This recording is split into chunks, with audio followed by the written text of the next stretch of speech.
এছাড়া যারা আরো এখানে উপস্থিত আছেন সমস্ত সদস্যবৃন্দকে অখিল ভারতীয় গ্রাম পঞ্চায়েতের রাজ্য কমিটির তরফ থেকে আমি অভিনন্দন এবং ধন্যবাদ জানাচ্ছি।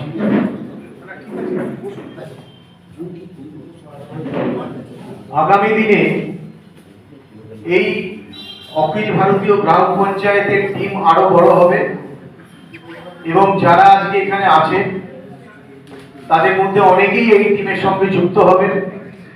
যেহেতু শুরু করতে গেলে একটা টিম তৈরি করে আমাদেরকে দিল্লিতে কনফার্মেশন নিয়ে এখানে সভা করতে হয়েছে, সেই জন্য একটা টিম আমরা তৈরি করেছি।